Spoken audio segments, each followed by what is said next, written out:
सारी सिंध पिरीअ जो पाछो, सारी सिंध पिरीअ जो पाछो, जेको जर ते जागे थो। थधि वसे थी वारीअ ते, थूहर थूहर निंड करे थो। हिकिड़ो ख्वाब सुहानो जेको रोज़ अखियुनि में खेप भरे थो। कारो नांग मथां चांडो की, कारूं झर ते मोर नचे थो। मूंखे हिकिड़ो ख़्यालु अचे थो, सारी सिंध पिरीअ जो पाछो, जेको जर ते जागे थो। होॾां लाड़ लिखे जो लेखो, सारिन मंझि सुहाई आहे। मूं में पाण उहा ई आहे, दिलि जे केती बंदर ते का, तुंहिंजी ॿेड़ी लंगर थींदी, ठटे मंझि उघाड़ो थींदे।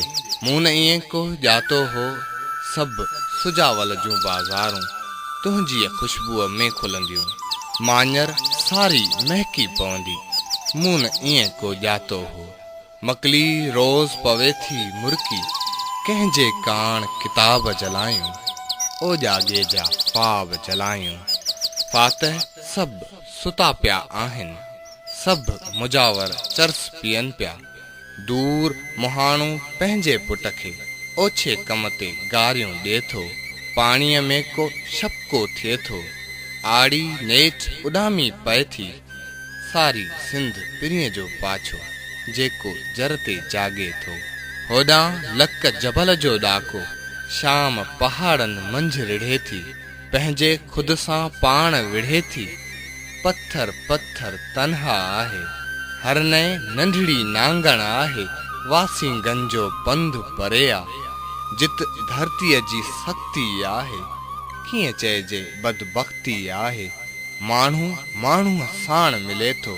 पत्थर मंझि गुलाब खिले थो, लकी शाह सदर ते सांझी, ॾीए मां हिकु ॾेख ॾिसां थो। सारी सिंध पिरीअ जो पाछो, जेको जर ते जागे थो। कहंदे नेठ कछींदे काछो, पंहिंजो पाण लताड़े पाछो। तोखां दूर थियासीं छा थियो, छणंदड़ ॿूर थियासीं छा थियो। पीला गुल बणियासीं छा थियो, सखर सोन सरीखो आहे। रोहड़ी रूह लताड़े ईंदीअ, जे दरिया ते भुलिजी ईंदीअ।